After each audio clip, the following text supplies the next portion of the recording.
Bangladesh Bangladesh cricket team কিভাবে ঘুরে দাঁড়াতে হয় সেটা কিন্তু শিখে গেছে।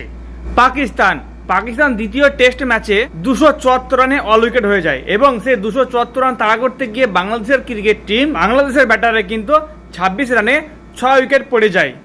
তারপরে আমি ভেবে নিয়েছিলাম যে মনে হয় 50 রানে এরা গুটিয়ে যাবে, কিন্তু না, সেখানে দাঁড়িয়েছিল লিটন দাস এবং মেহেদী হাসান মিরাজ। দুর্দান্ত, সত্যি অসাধারণ। লিটন দাস বলছে, ভাই অনেকদিন তো আমি সাফল্য এনে দিতে পারিনি, অনেকদিন বাংলাদেশের হয়ে আমি কিছু করতে পারিনি, তো আজকে এই অনেক বড় মস্ত বড় সুযোগ রয়েছে, এই সুযোগটাকে হাতছাড়া করা যাবে না। কিন্তু লিটন দাস দুর্দান্ত একটা খেলা খেলে বাংলাদেশকে। তারপরে মেহেদী হাসান মিরাজের কথা কিন্তু বলতেই নয়, কারণ মেহেদী হাসান মিরাজ বাংলাদেশকে অনেক ম্যাচকে তিনি আগে নিয়ে গেছে। তাই বলছি, এই মেহেদী হাসানের মতো যদি আর কয়েকটা মিডল অর্ডার যদি থাকতো ব্যাটিং, তাহলে হয়তো বাংলাদেশের টিম অনেক এগিয়ে যেত। তাই বলছি, আজকে ভিডিও এই পর্যন্তই। আর যদি আমার এই ভিডিও বাংলাদেশের কেউ দেখে থাকো, তার পেজটা ফলো করে সাথে থাকবে, আর কমেন্ট বক্সে কমেন্ট করে জানাবে যে ম্যাচটা কেমন ছিল, আর এই ম্যাচটা কে জিতবে সেটাও কমেন্ট বক্সে কমেন্ট করে জানাবে। চলো তাহলে আজকে ভিডিও এই পর্যন্ত, টাটা, বাই বাই।